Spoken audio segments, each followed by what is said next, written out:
Neeraj sir, we are live. Please go ahead. Thank you so much, Harish. So, Namaskar, good evening, ladies and gentlemen, our friends, students, and faculties from across the nation, from various universities. So, myself, Neeraj Arora, I am Senior Director at ASSOCHAM and look after the education vertical. On behalf of ASSOCHAM, Vijay Bhumi University, and Jagdish Seth School of Management, I would like to welcome you all on the wonderful webinar on how higher education institutions can align their curriculum to meet NEP 2020 requirements. So for this discussion, we have wonderful speakers with us, starting with Professor Ranjan Saxena ji, former Vice Chancellor, NMIMS University. Welcome, Professor Ranjan Saxena ji, to the platform. Then we have Professor Ulrich Hommel, MD Zollus, former Director, Quality Services, EFMD Global.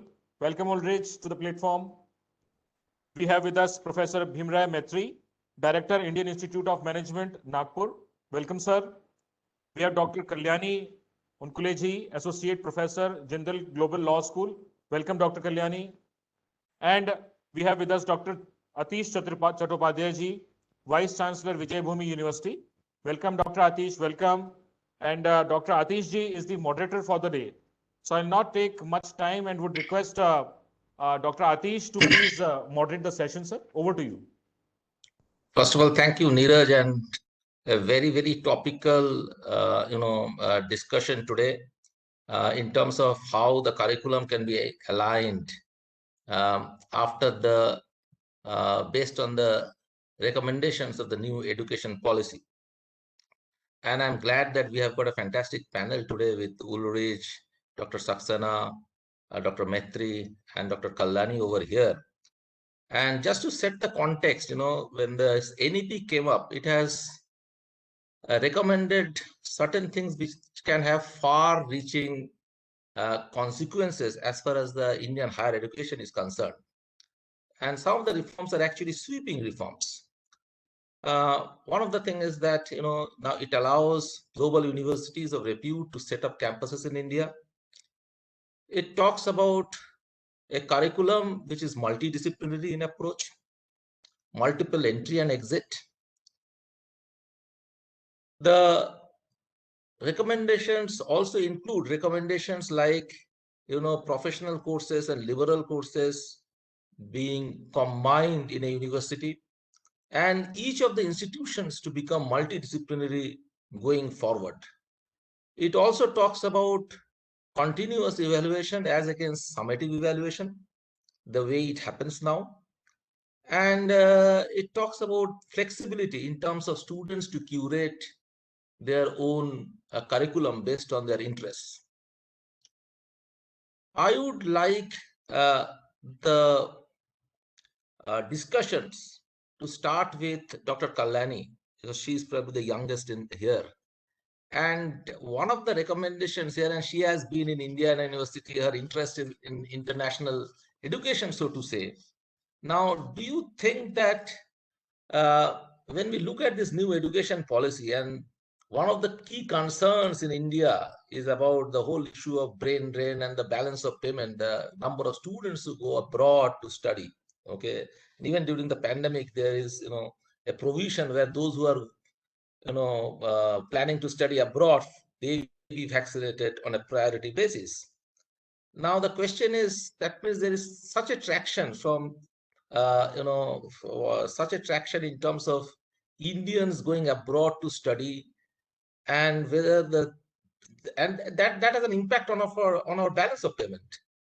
How do you think this policy can reverse this trend? And can this policy make India a global destination going forward? Thank you so much for starting with me, Professor Chattopadhyay. In fact, I would say that we should aim for being a good local higher education destination, or a good global education destination, rather than a global destination. Because I feel that, this idea that there is just one version of the global has now been discredited, right? And serving our local context and our national community or our local community should not come at the exclusion of, espousing or aiming for some kind of global standard, right? And we need to understand that global standards themselves have been set, or global standards of excellence have been set or have been built around the strengths of institutions in the global north, essentially.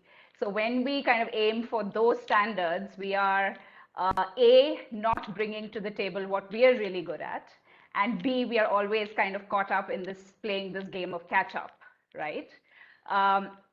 Now, the other thing I would say is, which I always argue and which I've argued in my monograph, which came out a couple of years ago, called Internationalizing the University, we should stop using terms like best practice, world class, and capacity building, which in fact mask a very hegemonic, homogenizing, and colonial worldview.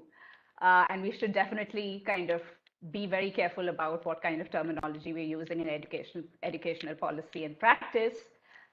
With reference now to the NEP, one thing we should be aware of, and the NEP internationalization strategies laid down in Chapter 9, one thing we should be aware of is force feeding our educational heritage, our educational philosophy and learning practices into some kind of off-the-shelf category of liberal education or liberal arts education, right? Like this is an off-the-shelf Western category in which we often try to kind of force feed our 64 colors, or the way in which Gandhi and Tagore talked about crafts-based education, right? And then what we also tend to do is that we had Nalanda and Takshashila, but are they the same thing? And kind of trying to bracket them in the same category. You are not as audible, Kallani.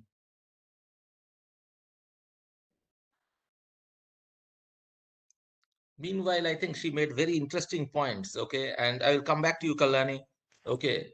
And she talked about local destination, very important points, global standards, and benchmarking are certain words which has become like, normal, and we should not get into that catch-up game and focus more on what we are good at, and strong words like, not get into that colonial hangover and that hegemony that she talked about. And also talked about the issue of liberal education being off the shelf, imitating the the West, and how you fit that 64 colors of the the way Tagore or Gandhi looked at education. Dr. Saxena, you have been leading a university, and you have had all those challenges both at the university level and also in institutions like IIM, SPJM, XLRIs of the world. How do you look at this? Well, opening remarks, and how do you react to that? Well, thank you very much, Atish, and it was really very, very interesting to be listening to Dr. Kalyani, and those ideas were certainly very, very refreshing ideas. And I must say that old hoggies like us over here in education, we need to be really getting more and more such kind of fresh ideas coming in. And I like particularly the dimension of the local education which is there. And I would use the term which at one stage I had used, and while I was leading one of the International Higher Education Summit at Delhi, on behalf of FICCI, which is that educate in India for the world itself. So how do we really educate in India for the world? That was one of the kind of themes that was there. Anyway, I would come to the more other dimensions that are there, that of how does one really make Indian education a place where, and you started off with, can we stop the brain drain from India? Or why is it that Indian students would prefer to go out of India? And why is it that they don't want to stay back in India and study over here? And this is where I have been saying it, that the tragedy of Indian education is, and over the decades has been, that we have been so very rigid. The whole structure, the whole system have been very rigid. And it's been very much rule bound. And by and large, if you look at the kind of offerings that were there, this has been a very vanilla kind of offerings that had come up from the universities that were there. Somewhere or the other, we just lost out to the aspect that we are not just merely developing the students for their employability, but we are also looking at it from the point of view of developing them for their life itself. So the life skills become important. Let me just move towards this aspect and let me just build this whole aspect of. And therefore, from there, the national education policy is talking about greater degree of flexibility, innovation, and differentiation and the customization, which is important for us. Now, this is so very critical aspect of it. Let me now take a look at it a little bit more importantly. If we want to look at, let's say, just we come from management, you and I come from management education, so does Bhimrao, and Dr. Ulrich comes from management education, but I'll keep Ulrich a little away from, because he's more towards the EF Europe and those kinds of dimensions that are there. But let's say, look at it from an Indian kind of a thought process. The Indian thought process had been that if we are talking about management education, then in that case, everybody is going to be following a certain kind of a pattern itself. Similarly, if you're going in engineering, everybody is going to go through a certain kind of a course structure. If anybody is going through a computer science course, everybody is going to go through the same kind of a process itself. Where was this kind? Suddenly, in between, while doing an engineering course, a student realizes that I don't like engineering. What happened now?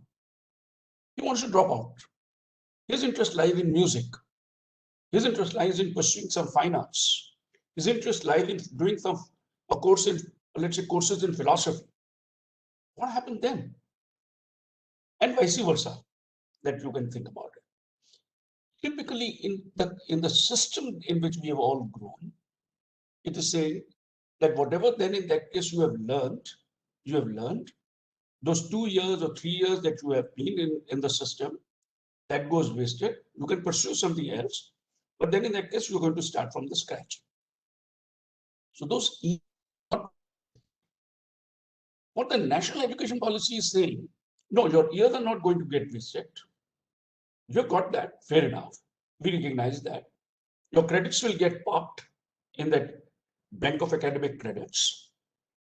And when you go into the humanities, or let us say arts, or other esoteric areas, even there, if you were to look at the number of credits that will make your degree, that would really be possible.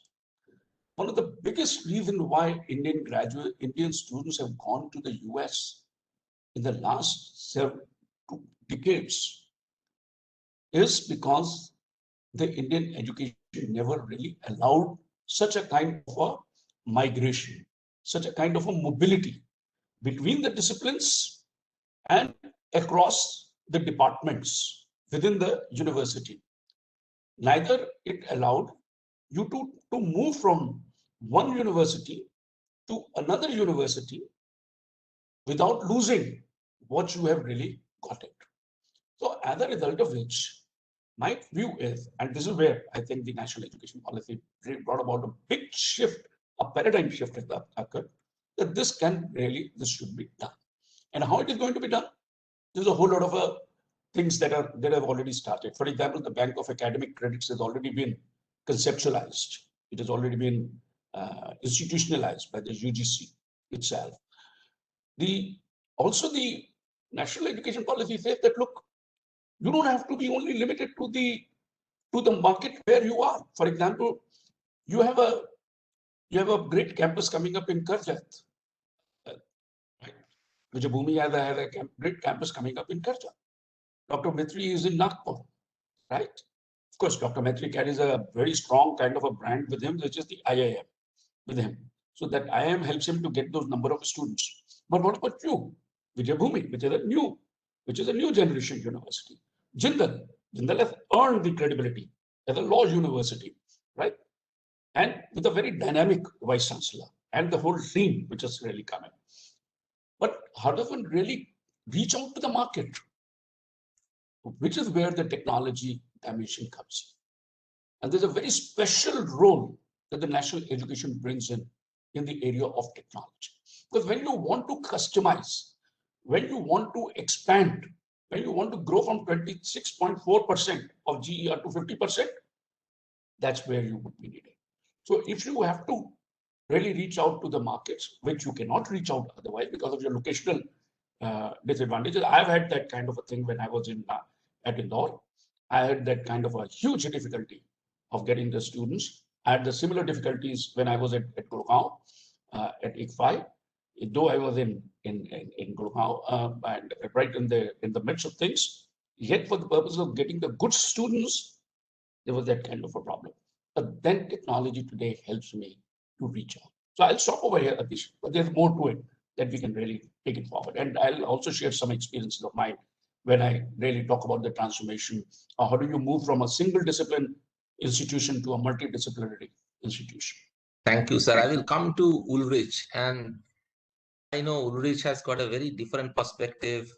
And two things, one point that Kallani made with respect to focus on what we Indians are good at, and she talked about some of the Indian inputs or the way the Indian philosophers have looked at education. She talked about Tagore, and she also talked about a very important point in terms of we should not be looking at what is quote unquote the global benchmark or the best practices.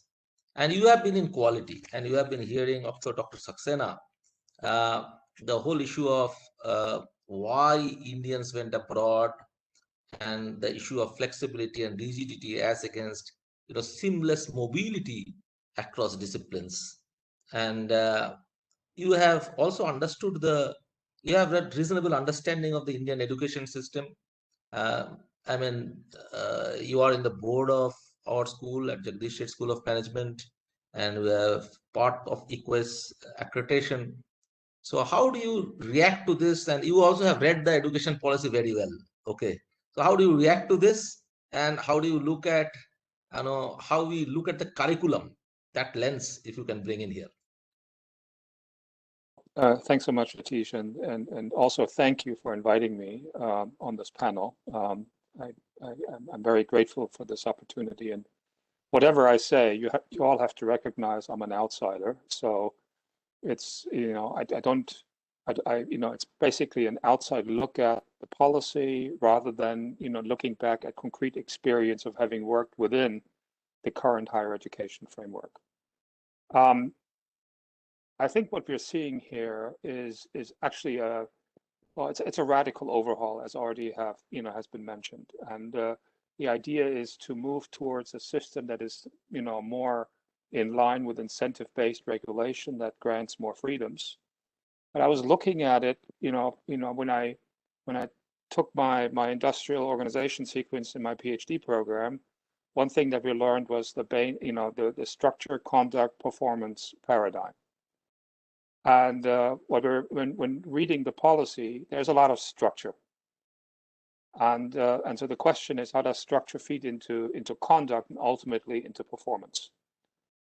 I actually then, in preparation of this discussion today, I wrote out all the different key features of the policy, and there are many, there are around 20 at least that I would find very vital. And what is actually quite interesting when when I also look at the phrasing, that it's actually a very interesting collection of points that mainstream conservative higher education colleagues would support, and others that critics of higher education as it is practiced in the West would support. Yeah. So there are a lot of antonyms in this policy. There are also aspects included that that the Western institutions are struggling with a lot. And if you take this discussion of a liberal education, this is actually something that has been debated in higher education research circles for a long time, but primarily because the Western institutions are not delivering on that. Actually, there was a movement away from it towards more functional specialization. And obviously, especially recently, when we actually see a lot of more connections between the technical fields, data analytics, big data, AI, and management education, that, things like, philosophy, sociology, and, all these other fields, fine arts, they've actually become less emphasized. But there is a very strong narrative that is coming, I think, from the SDGs and the ESGs and all that, we have to move into these softer fields, because that's actually where we can carve out, as human beings, we can carve out a place to work and add. As Jack Ma has said a number of years ago, it's pretty pointless to replicate robots and machines in AI protocols. We will never succeed. And so that, and that is clearly in that policy, which I think is very good. I want to, use a completely different example. If we reflect on how the retail sector has developed in China, which obviously in terms of e-commerce is leading the West significantly. They did not try to replicate what the West did, but they tried to invent a model that fits to where they are. And that's why they have created institutions, processes, and markets that are world leading, where the Western countries can actually learn from. And I would underemphasize a bit the international entry bit. That will happen, and that I think will add a lot of quality. But it is indeed the point of finding the Indian way, and use the Indian distinctiveness to create a model where the rest of the world can learn from India. I think that should be the objective. And the danger I see is that as you obviously move towards bigger institutions, you centralize, you concentrate students, that tends to produce bureaucracy, and that may actually stifle such a debate. So I think that I would also invite to also reflect on more the underlying objectives that have been laid out in the policy. And I think in that context, one of the big challenges is to understand the higher education sector dynamics, and to make sure it's a moving target, that you hit the target, not where it is now, but the ultimate goal is to plan the development of the sector out to 2040. That you actually align yourself, and that you successively, you increase your competitiveness, while, in other countries may actually struggle to get out of their mode of operation and adjust because it's so set. So if you get all the parts moving in the right direction, I think that is a huge opportunity for India, and I'm quite optimistic that a lot of good things will happen. I think fantastic points, Ulrich, when you say that the finding the Indian way, or the Indian distinctiveness, and the whole issue of what are the underlying objectives of this policy. And the higher education sector in itself is a dynamic sector with a moving target. And very good example when you say that China did not replicate the West and came up with their own model. Okay, very interesting and important points. And not replicate the robot. Dr. Maitri, you are one of the best persons to talk about what are the underlying objectives of the higher education sector, and being both at the chair of the National Board of Accreditation and as one of the mentors of the Institutes of Excellence, you know exactly how our top institutions or universities, are viewing this policy, and how they are going to realign or reorient going forward. Okay, and hence I would like to come to you and ask this: how do we find this whole Indian way, maintain our Indian distinctiveness, and not replicate the way Professor Ulrich put it? And that will be interesting to hear your perspective on this. Thank you, Professor Ashish. Thank you very much. I think first I must say that all the three distinguished speakers I think they put forth very good points and distinctive points about the current structure as well as how NEP is going to overcome many of the things. I think Professor Saxena very nicely, beautifully narrated, and Ulrich as well as Kalyani talked about very important points. I must say that Indian education, NEP, all of you know that National Education Policy, this is the one policy in the entire world. It got more than 2 lakh suggestions. So 2 lakh means, I think in maybe, I think Professor Ulrich, you might be, lakh is it Indian term. I must say it is a 20 million. So sorry, it is a 0.2 million, is it not? So many suggestions have come, and people say it is my NEP. So more than 2 lakh, and people are saying my NEP, lot of suggestions and lot of low-hanging fruits. Many of the institutions are started implementing.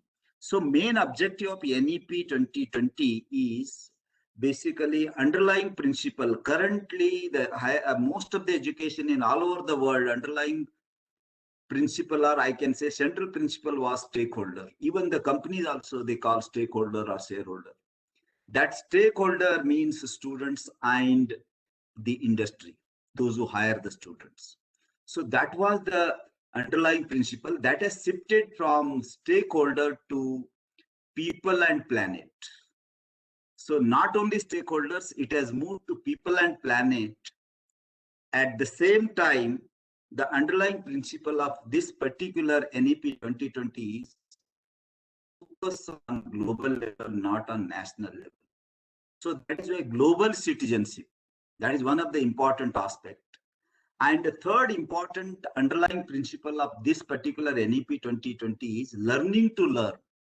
So it is basically learning to learn. Students should learn. Once they are learning from that, they have to learn. It is like we are playing a game. Now, gamification is one of the important pedagogy as a part of NEP. The moment we start playing a game and we start learning, and new learning, this is how learning takes place. So that learning to learn is another important aspect. So these are the 3 things. And global, we call about, institutional responsibility or corporate social responsibility. Now the term has come, global social responsibility. So the entire focus has been keeping in mind the United Nations Sustainable Development Goals. There are 17, but 4 belongs to education. They are also taken into account. And that is how I think Professor Ulrich very nicely is a man of quality. He said Indian way is going to capture the globe, and that is going to be a global way. So Indian way is going to be a global way, and Indianization is going to take place everywhere. The way Japanese management is taught everywhere after when Japan became a super economy. So this NEP 2020 is going to go global because it has become a gold standard. It has captured almost all essential elements and dimensions required for any higher education as well as education sector. So that is how this is going to play important role. Another aspect, I think the important aspect Kalyani brought about localization.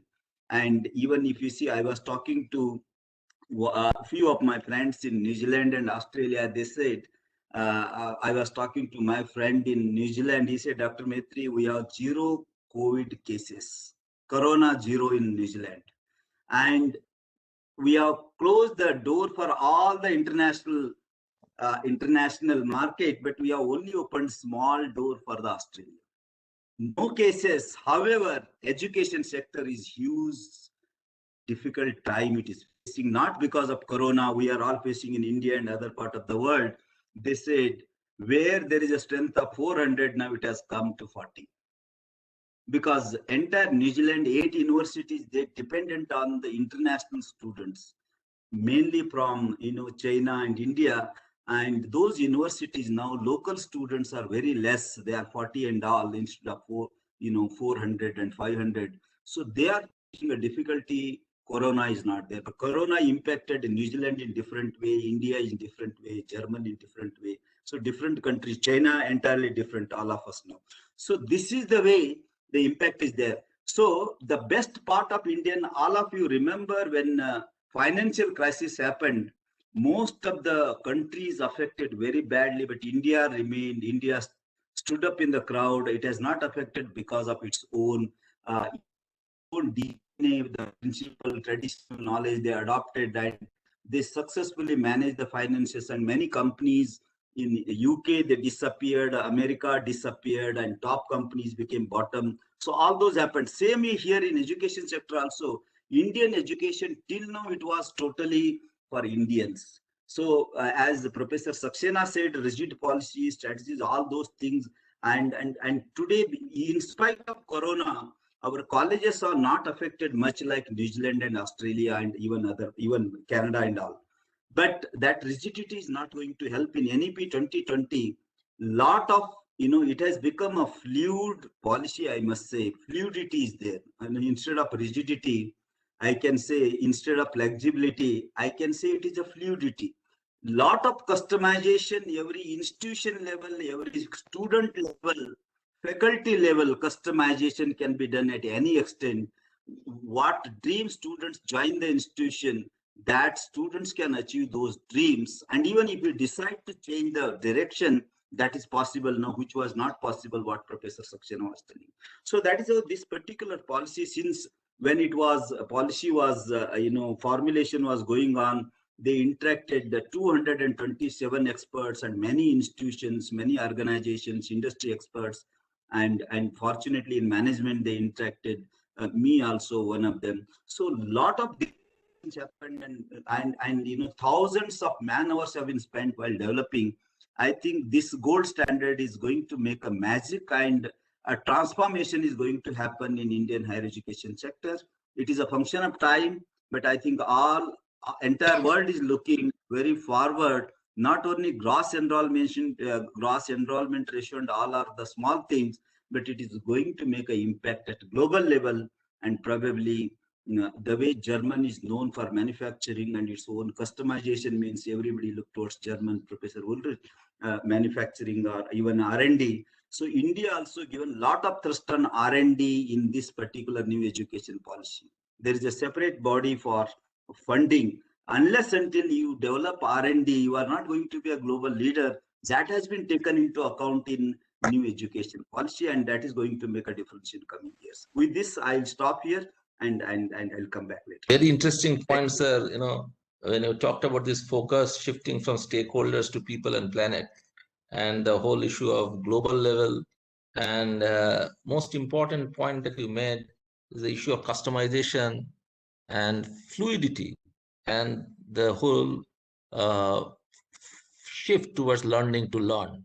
I would come to Dr. Saxena. You have talked about universities like Vijayabhumi, and you have also served in, I would say, the conventional institutions, okay, and also know the challenges of transforming a single discipline institution to a multidisciplinary university. When you talk about this seamless movement across disciplines, and you also talked about the issue of years not getting wasted and the issue of credit bank, okay,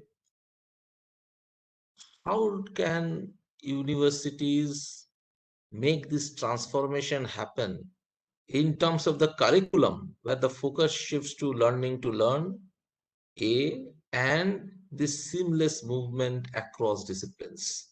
What are the challenges? Who would face what kind of challenges? The challenges faced by a conventional university vis-a-vis Vijayabhumi University, which is a new university, will be very different. So how do you look at these challenges as we gear up for this transformation, the curriculum challenges?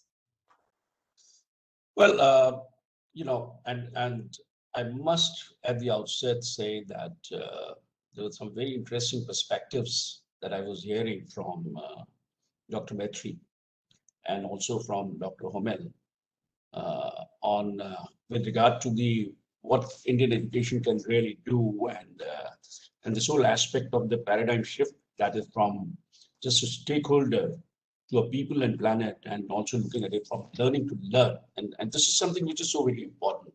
I'll start from there. And I think this is where the whole thrust has to be, because the challenges arise from there.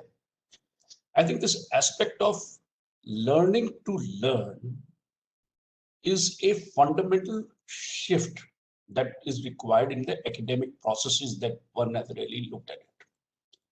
You know, typically in a institution like for example, the last institution that I headed was NMIMS, and as you know, NMIMS has been one of the premier business schools in India outside the IIM framework, which has been there. And the challenge when I took over, we had become a university in 2003, but typically we were still very much what I call it as a management kind of thing. So from a multidisciplinarity point of view, this whole aspect was that how does one really become a multidisciplinary university, and what were the challenges that were there. So we started looking at it from the perspective of what are the kind of new disciplines that I need to bring it in. And one of the kind of thought process was that apart from this whole lot of let's say the technical or the professional courses and the institutions that we have, the management school, the engineering, the pharmacy, the let's say the architecture and the sciences and so on, the others that we had, we needed to really get into some of the other aspects. Look at it more from the point of view of the human development, which is where, you know, when you talk about the learning to learn, and I'll come back again as to how does it really happen that, and what is it that we did it, because what was the challenge that was there. The aspect was that of, as I said right in the beginning, it's about how do you educate the student for life? How do you move this whole thinking? Because this is about the thought process.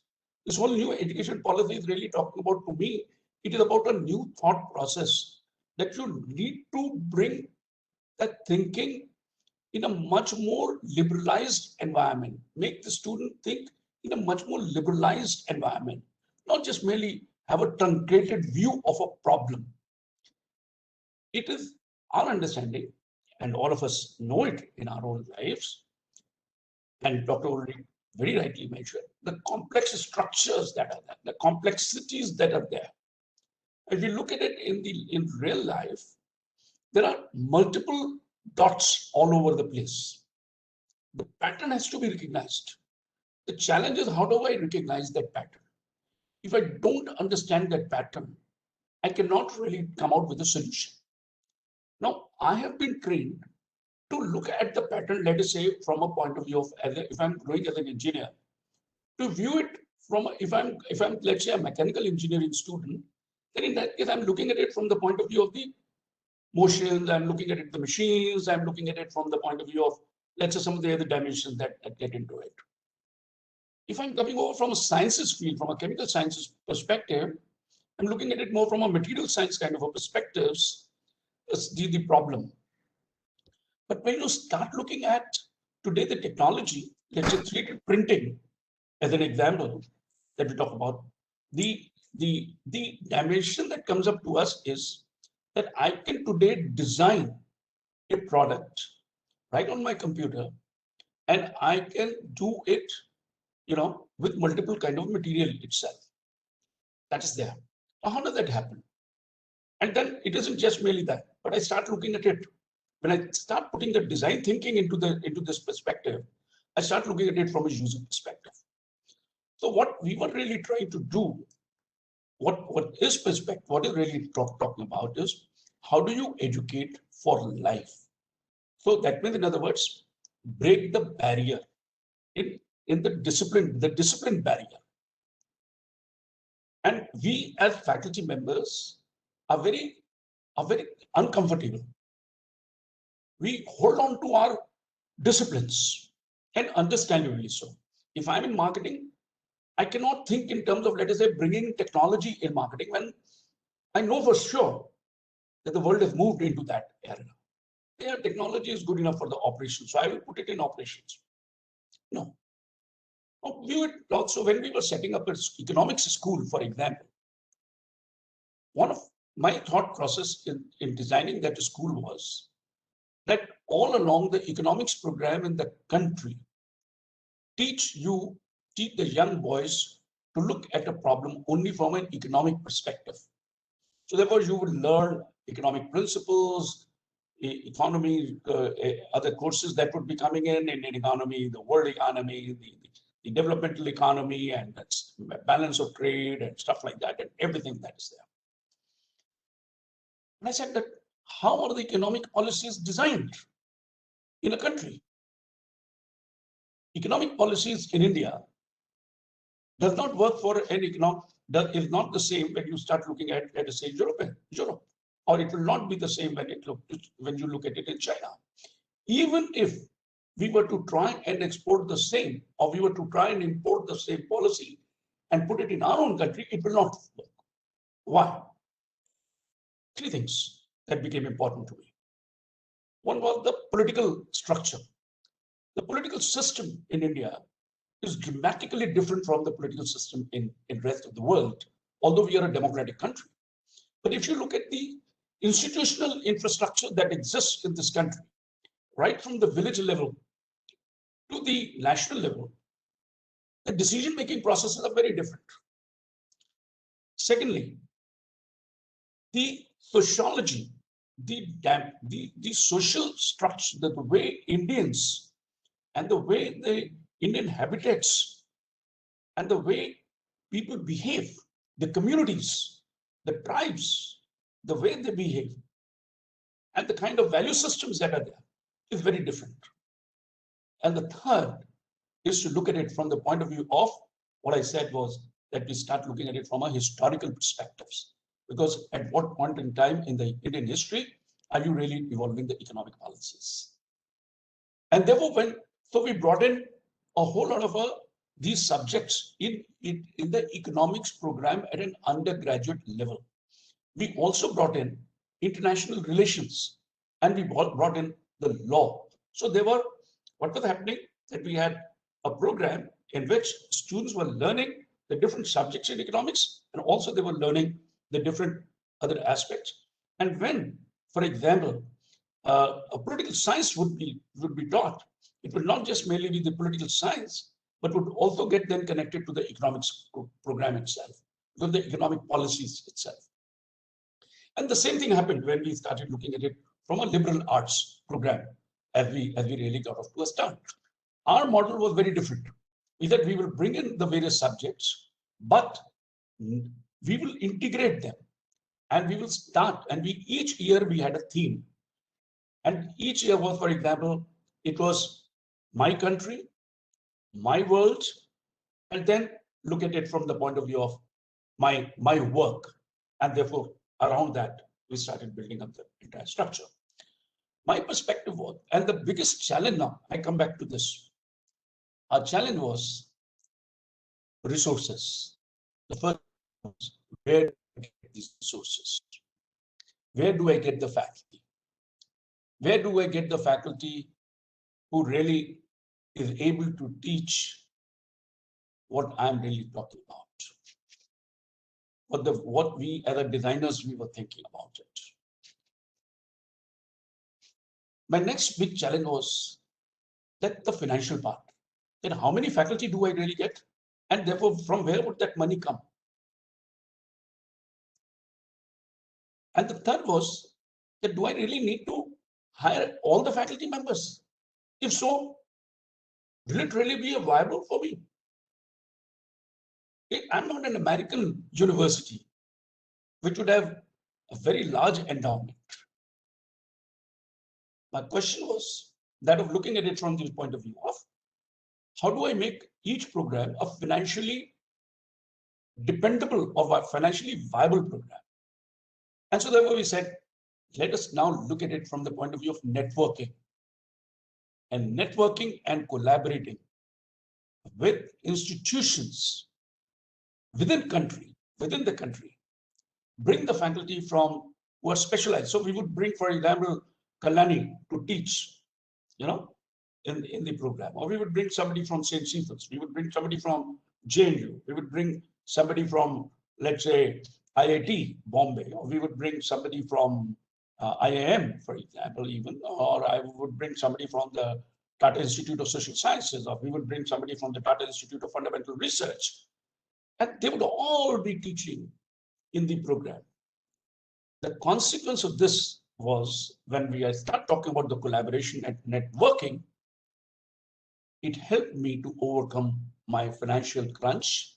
It helped me to overcome the faculty crunch that I would have had. Fortunately, technology helped me quite a lot because I could now use both the synchronous and asynchronous technology. And NMIMS had moved very much, had become very strongly a technology-driven institution right from 2010 onwards. And the second big part of it was the fundamental shift. This is where the faculty comes up in a very big way with the mindset that no, this cannot happen, which is in terms of the academic process. The academic processes that need to allow such kind of a mobility. So when we were making programs multidisciplinary, and when we mandated that at an undergraduate level, 25% of your courses will have to be from other disciplines within the university.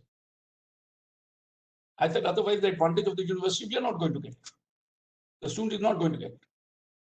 Then in that case, there was a huge lot of a crisis, the timetable planning, nobody wanting to, shift and everything, which is where I then started talking to the faculty and I said, look, we are talking about learning. Learning cannot happen in a truncated manner. So how do you would really do that? And therefore, from that perspective, finally, we brought about that kind of a consensus. And today, the day when students pick up the courses from there.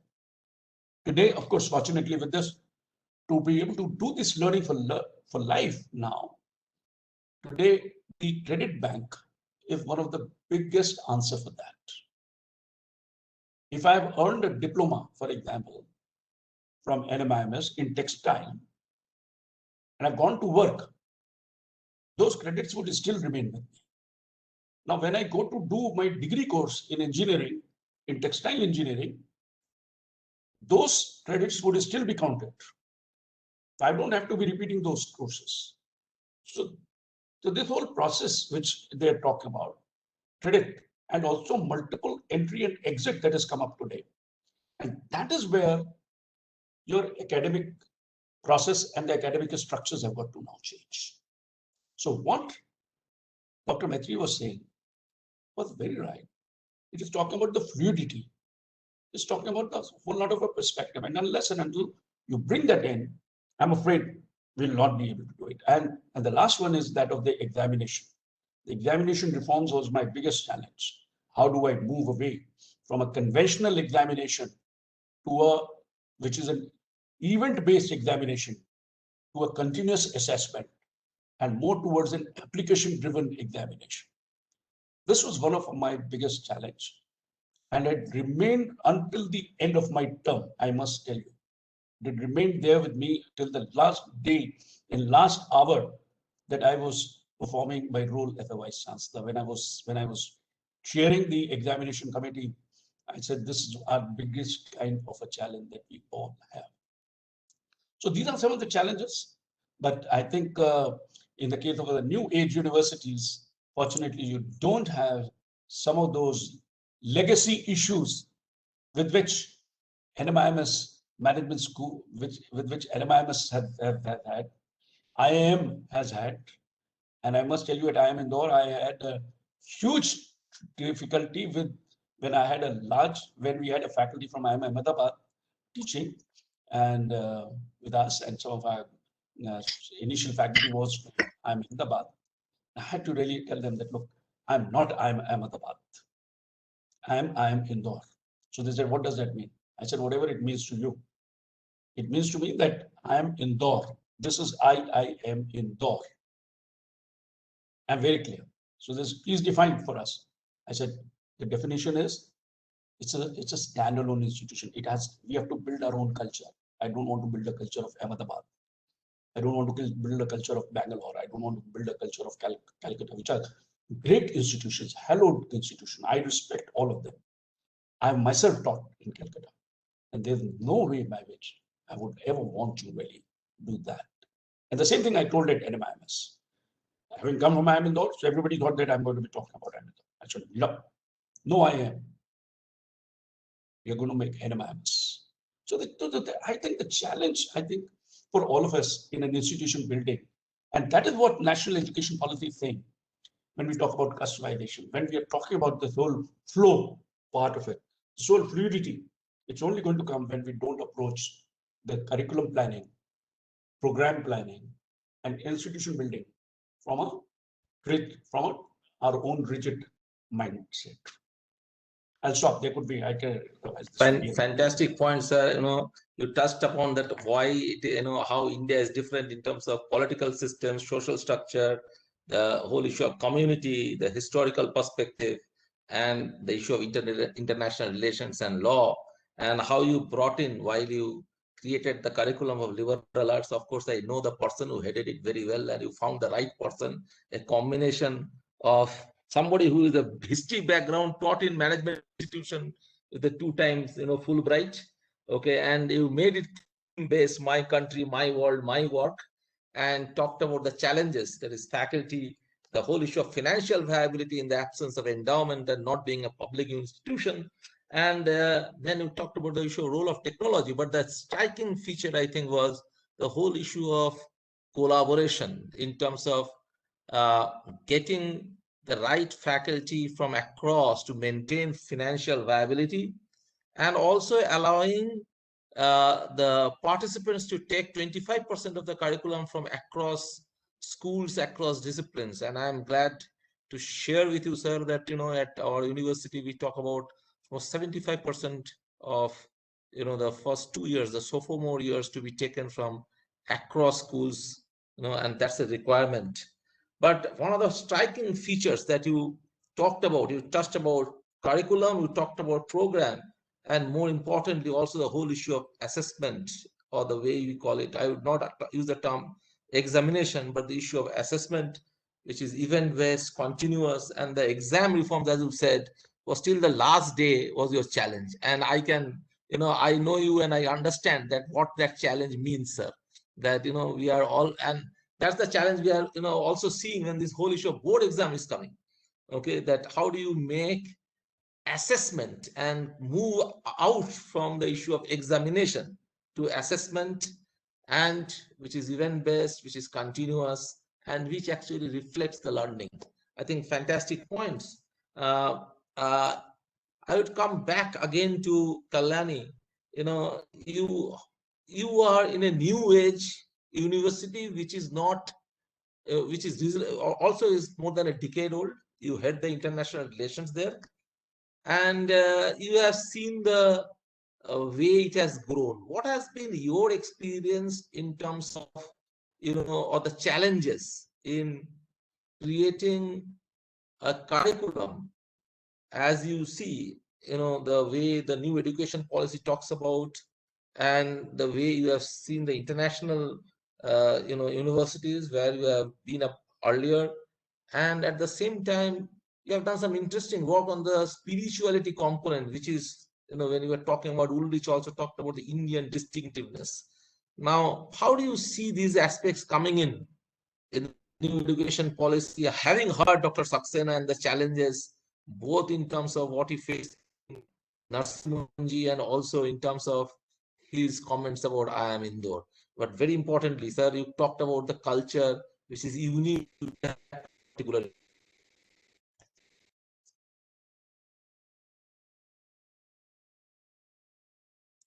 Not audible. I think you're on. You're on Kalyani. Mute.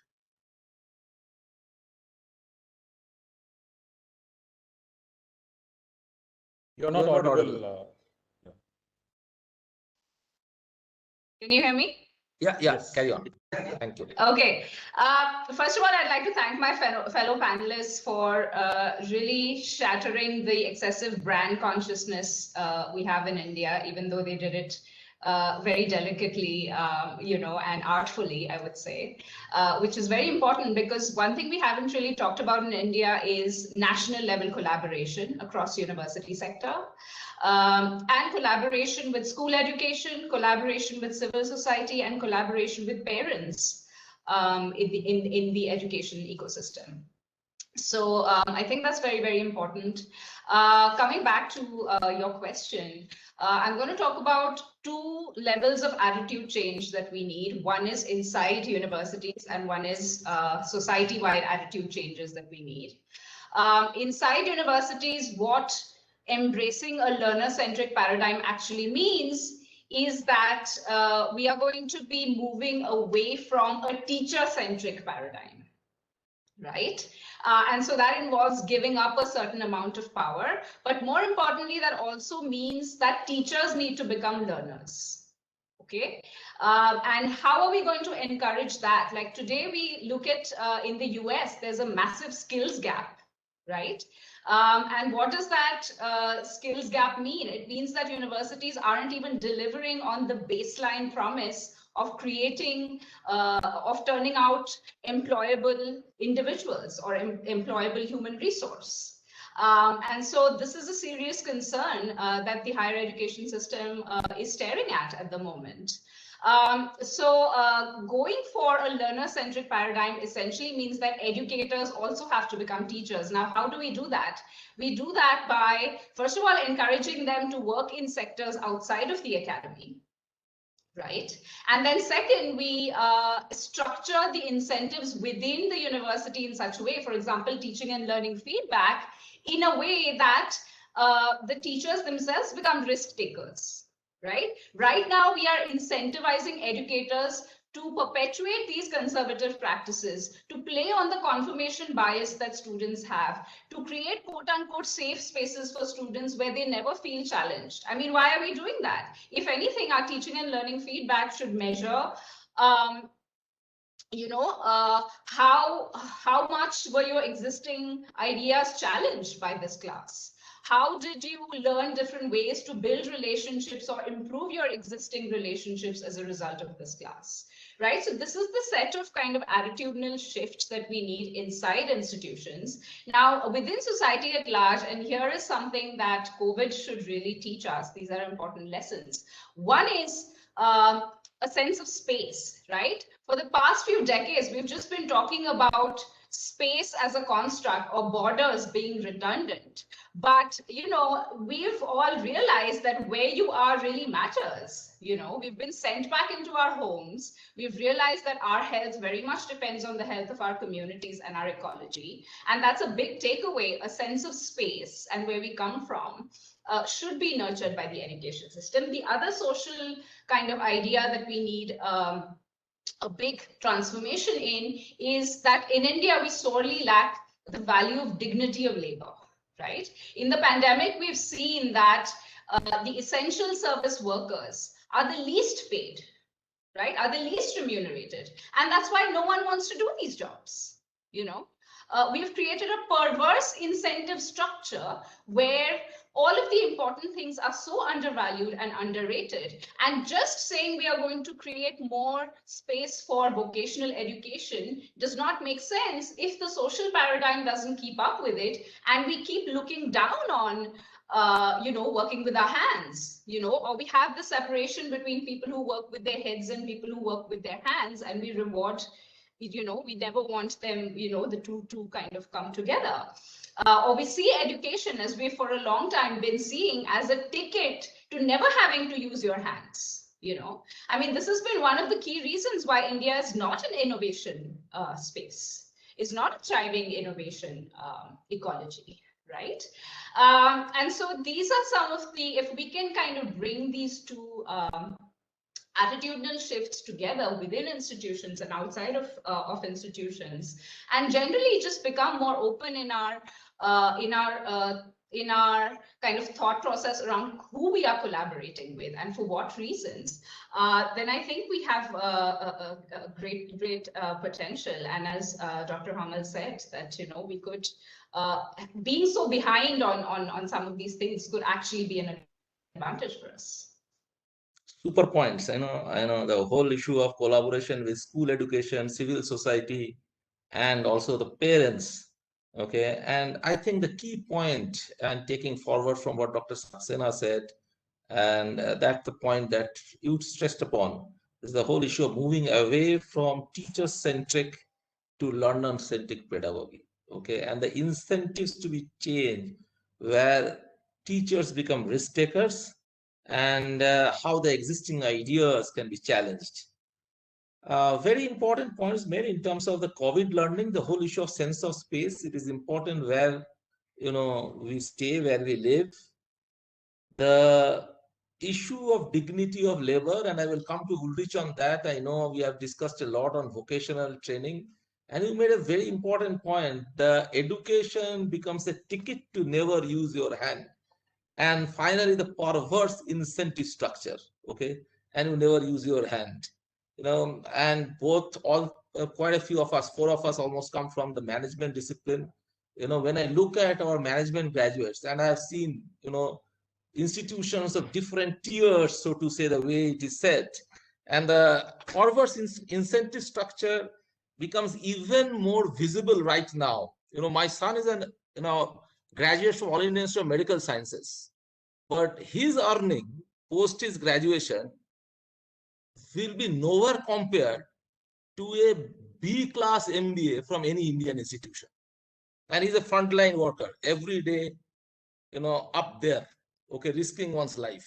So it's not just about, in terms of educated and non-educated, within also the education lot, the educated lot, so to say, quote unquote, whole issue of perverse incentive structure, I think, is a very important thing, which keeps me a little bit nudging when, those salaries get quoted and they become news.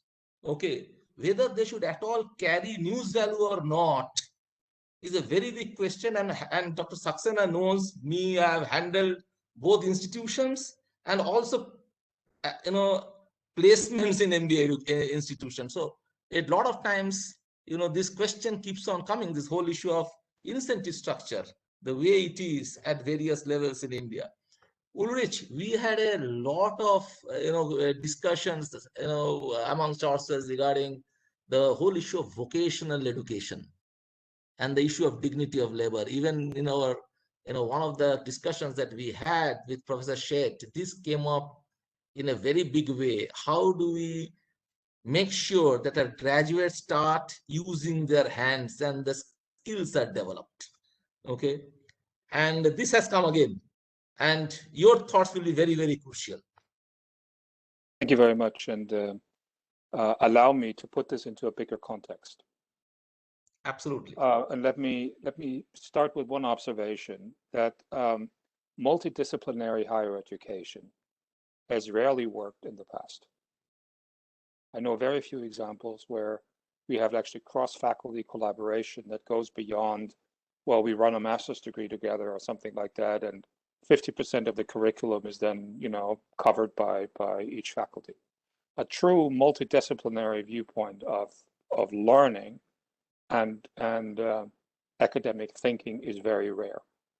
I think a lot of projects have started, but many of them really haven't gotten off the ground.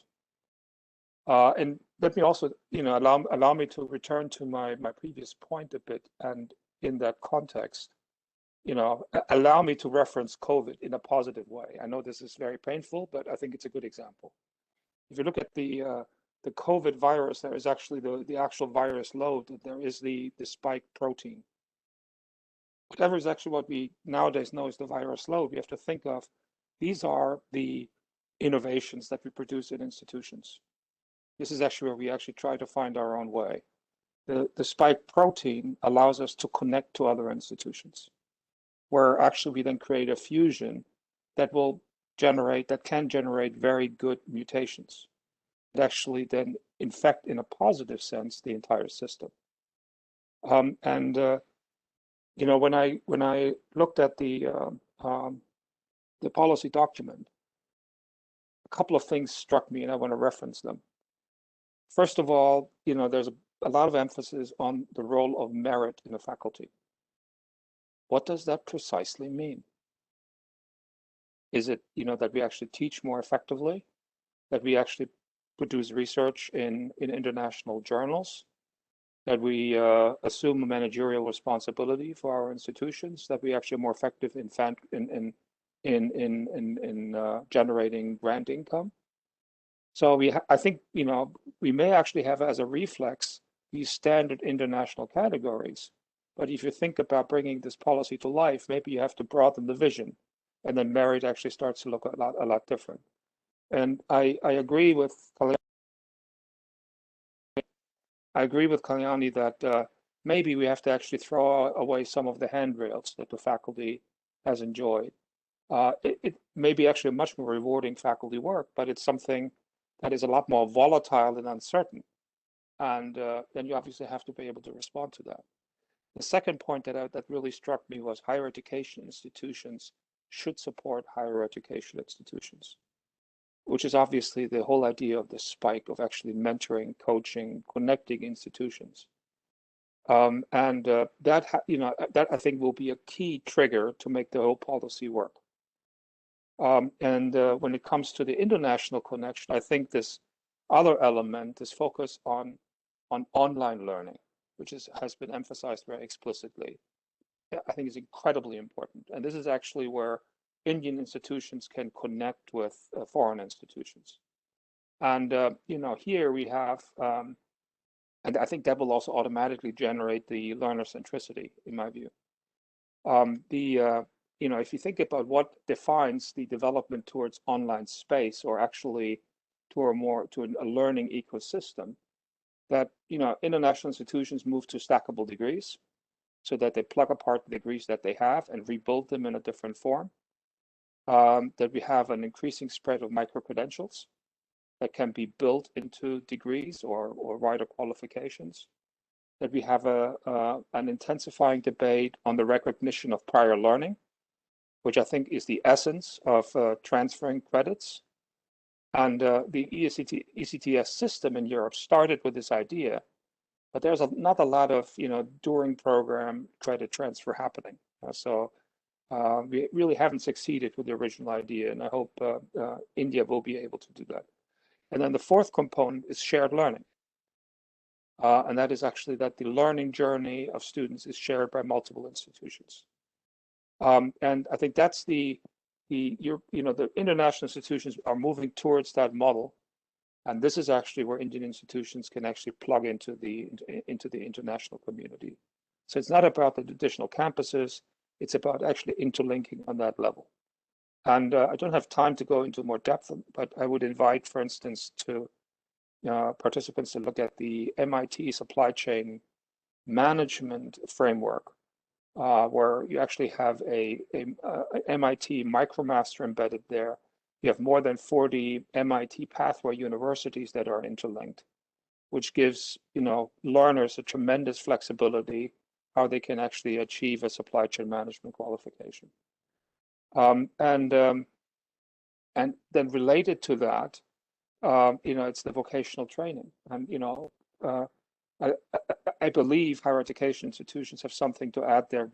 Prior to the start of the discussion, we talked about nursing and medical staff, which is part of critical infrastructure. And I think here, worldwide, globally, we have a common problem that we downgraded these professions.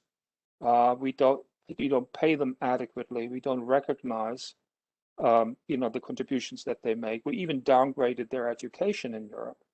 And that was certainly not helpful from the patient's perspective. So we have a common problem to solve, and I think we have different responses how we embed across countries, how we embed vocational training into higher education, how we establish linkages.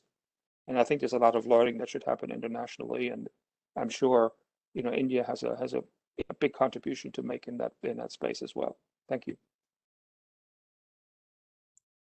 I think a very important point, what Ulrich talked about, the whole issue of, how do you look at the issue of merit in faculty and the mentoring and coaching and connecting, and the importance of online education, which is very much there in the new education policy. But more importantly, as he talked about learner centricity, I think Ulrich touched upon the point of learner ecosystem or the learning ecosystem, the issue of micro credentials and stackable duties, the recognition of prior learning, and Dr. Saxena touched about it when he talked about the diploma credits being recognized when somebody enters degree. And the issue of shared learning, a very important point, that the learner journey of a participant, a learner journey may be shared by multiple institutions, which means credits taken in one institution to be accepted by the other institutions. Giving the example of, very well, he talked about the supply chain management program at MIT, and the issue of how we recognize and give the right values, and that's Kalyani's point also, to certain type of profession and education, and very well articulated when Ulrich gave the example of nursing and the health workers. And this is a common problem to solve for all of us, and the issue of how we really not downgrade, and use the word downgrade. So not downgrade, and rather respect such education and such profession. I think those are important points. When I look at the chat, there are certain points which are mentioned regarding study in India, how we can give that message that, you need not go abroad, you study in India, and how again, the skill gap always talks, is always talked about, the industry academia gap and skilling of, graduates on the online mode. Okay, these are the two things has come up. Since we are running short of time, we have got a hard stop at around another 2-3 minutes time. So quick closing remarks, maybe 30 seconds each, starting with Kalyani. Well, this has been a pleasure. I would put one suggestion to ASSOCHAM maybe, is that, we need a comprehensive survey of where we are as the Indian higher education sector. What are our strengths and how can we build forward from where we already are? Sometimes we go into two modes, right? And there's nothing in between. One mode is where we are self-flagellating and kind of always berating ourselves for not being good enough. And one mode is when we are really going self-congratulatory and saying, we are the best, we have done this, and, going in that kind of hysteria mode, right? But there's something in between where we need to learn from what it is that we have actually achieved and why did we achieve it, and where is it that we need work. So I think that kind of mapping exercise would be really great. The other thing, quick point is, on the multiple entry and exit, which we were, which if we had more time, I know that the moderator wanted us to touch on. I think this is one thing which is going to really change the perception of education as an instrumental worth, right? As an instrumental virtue, as education, which is a means to another end. Right. And we are going to move from that to an idea where education is an end in itself. Education is about adding value to yourself throughout the course of your life. So I think this idea of multiple entry and exit is going to really take us back from this road of instrumentalizing education that we've been going down for a really, really long time. And that will have hopefully have ripple effects in how we do things. Thank you so much. Fantastic point. Moving out from, education as an instrument, that instrumentational view of education. Dr. Maitri. Yeah. So I think my message is, not only vocational, even though mentioned in NEP 2020, vocational education, talks about the skilling, but today in this digital world, in this fluid world, we have to think beyond the vocational education, beyond skilling. There is a growth of mindset. How to, develop the mindset, not only skilling, not only competency, but developing capability is also important. And we have to focus on that, not only restrict to vocational. So that is what my message is. Thank you, sir. Dr. Saxena.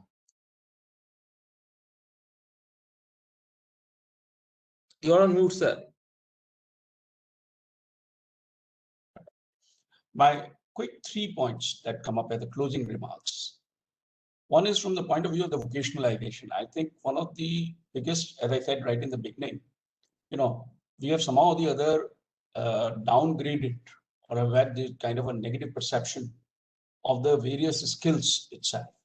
So when you talk about the vocational skills, it is seen as, somebody who's certainly somebody who's a, let's say, a leftover kind of a person who's a scrum kind of a thing in the society, and which is where the dignity of labor comes in and something very important. More from as we really start looking at it, in what national education policy is talking about, this whole lot of a vocationalization, education right from the school and going right up to the final year, right up to the post graduation itself, and even to the doctoral degree program itself. It talks about it, or a research degree point of view. That what kind of everybody must be able to understand how you able to work, because unfortunately we don't develop right now the students for work. We just make them, if at all we are able to do so, making them thinkers. Secondly, in terms of the industry academia gap, which is there in terms of the skills, and this is what the question is. I think the biggest challenge is that of how does one really connect with the industry. And for that, it is important. Two things that become important, and that's what the national education policy is also saying. It is to bring in the technical skills, because the world is technology today. The world is driven by technology. You just cannot go away from that. So I should be able to understand artificial intelligence. I should be able to understand machine learning. I should be able to understand, let's say, the cloud architecture and stuff like that. And then use it for the decision making. So application skills. One is the technical skills. The other is the application skills. It's very important that they're talking about it. And for which, from a learning technology point of view, and from a pedagogy perspective, it emphasizes extensively on a project-based learning. And we all know, coming from management education, how important project-based learning is really in terms of education itself. How case methodology is the better method than merely a lecturing method, or a simulation is a better way to internalize the learning. So the aspect that is being said is that, look, it is important to so for the purpose of skilling, it is important to bring in more and more project-based learning so that the application skills get developed. And you must assess the student on those application skills and do the best person to do it, the industry, involve the industry, bring the industry in as a partner with you, or the other community organization itself. And the third biggest kind of a aspect that is there in terms of this, the industry academia gap, and which is where the national education policy has talked about, is also from the perspective of the attitude, which is very important, because you just cannot go to the organization and say, I know this, and otherwise rest of the things I cannot. This whole attitude of learning on an ongoing basis is critical, which is what we have all emphasized on. So learning to learn and a mindset which is there, an open mindset to understand that the problem is not just merely black and white. The solutions are not just merely, the alternatives are not just merely black and white, but there is a whole lot of a in between, which is a gray. And there are multiple shades of gray, and which is caused by the human behavior. So therefore, I think it is important, and therefore the creativity, therefore the kind of a skills of creativity becomes important. And the other part that comes up is in terms of the interpersonal part of it, interpersonal skills, which is there.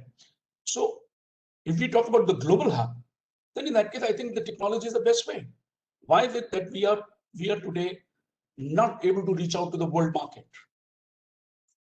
Till now, the difficulty was that the students would have to travel. So we have had the visa problem, we have had the country image problem, and those kinds of things.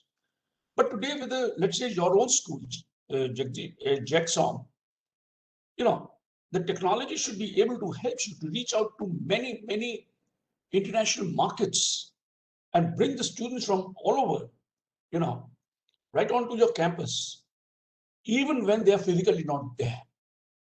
my thought is that tomorrow's education, if in all the three modes, campus, online, and hybrid, and all the three will exist, and therefore the national education policy is talking about it. And I quite agree with Dr. Hamel that the problem of nurses, the problem of paramedics, the problem of all the kind of things that we have seen in our own country during this pandemic and the second wave has really once again brought back the need to bring in vocational courses in our own institutions also. Not just, I've had in diploma levels, but I've also had a graduate and a postgraduate level programs in vocational education. And I think it is time that we all start thinking from that kind of a perspective and bring the respect to doing things and not just merely thinking part of it. Fantastic. Respect for doing things and not just thinking. Before I move to Professor Ulrich, I would like to say, the last three convocations of JAXOM, 3 years I've been there. 2019 was a pure campus, on campus. Okay. 20 happened in June, was hybrid. So we were on campus, students were online. And this time, because we are on lockdown, okay, so 28th May, we had a convocation where no one was in the institution. So it was a fully online convocation. And just to tell you, sir, on 25th June to 30th June, we are having the doctoral colloquium, okay, where we have got around 87 top-end faculty coming in from all over the world, 17 editors of top journals like Journal of Marketing or JBRs of the world, and 100+ young scholars.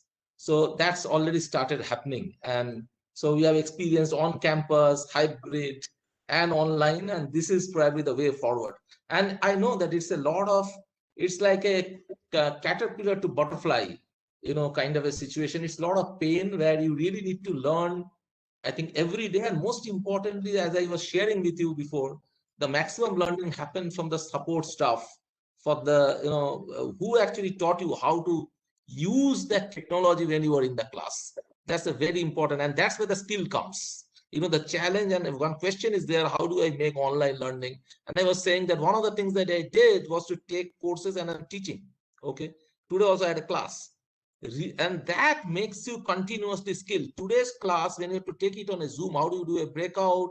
How do you do a poll? How do you use the stylus? How do you do the board work? All that is very, very important. And that's all skill part. So today's educators have to live with the skill and combine skill with thinking. Ulrich, your last comments, and I know we have overshot the time.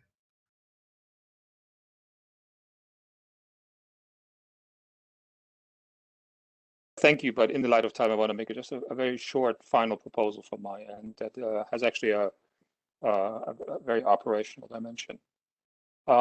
Invest in degree programs that focus on higher education management. Do that on the master's level, do that on the doctoral level. Invest in research institute capacities that study higher education.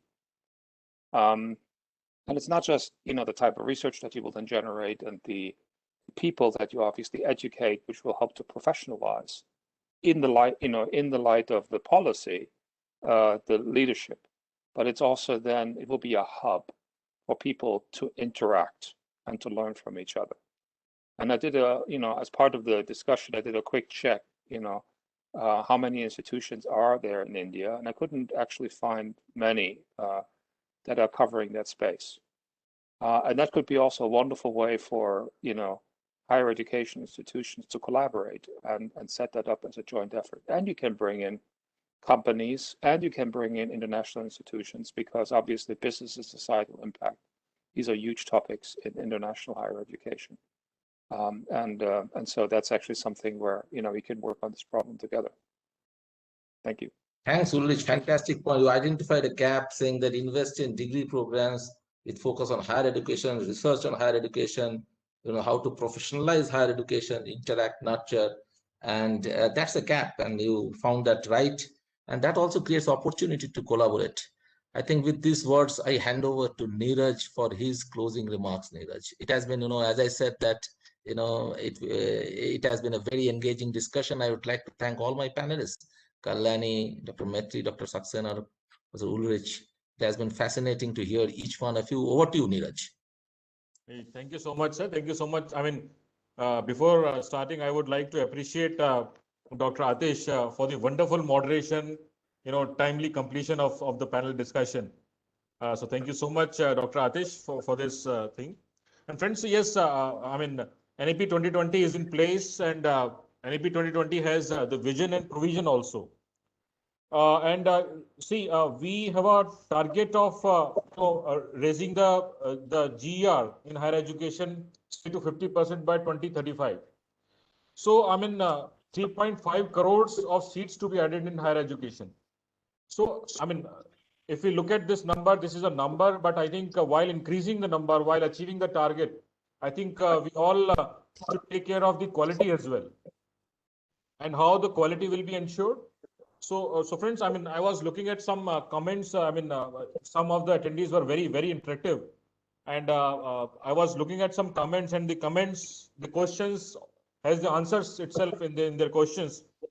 So how we can achieve this with the quality? So it was there that we should focus on faculty empowerment, first of all, because they are the key, a key partner, key strength, key member of this entire ecosystem.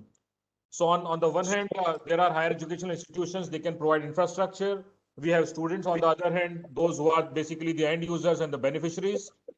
But in the middle, there is faculty. So faculty empowerment is the must. Second, I think, we were talking about study in India thing also. So, we are making the policy so that foreign universities can come into India and they can, improve the quality of education in India. Although, so we are trying so that our brain, they can stay in India, they can study in India. And also we are talking about bridging the gap between industry and academia. So this is again a very important, part we should focus on. So not only bridging, instead reducing and removing the gap between industry and academia. So I think these are some key requirements, key points we should take care in our mind if we want to achieve our target of increasing GER to 50% by 2035. With quality itself. So with this, I think I would like to extend my gratitude, my vote of thanks to our eminent speakers for the day, for the wonderful discussion. And we are discussing since last 70-80 minutes, but not for a single minute. I was continuously listening to you, and in fact, we were receiving many messages in the chat box and question box. So I think it was a wonderful interactive session. So thank you so much, Professor Ranjanji. Thank you so much, Professor Ulrich, Professor Maitri, Dr. Kalyani, and most of all, Dr. Atish for the wonderful moderation, I must say. So thank you. I didn't have to do anything because the panelists are, each one of them are absolutely great in their own way. Thank you so much, Saxena sir, Maitri sir, Kalyani, and Ulrich. Great. Thanks, and we catch up soon. Thank you. Thanks a lot. Thank you, sir. Thank you so much. Thank you so much. Thanks. Thank you. Bye-bye. Thank you, Neeraj ji. Thank you. Thank you. Thank you. Thank you all. Thank you. Thank you.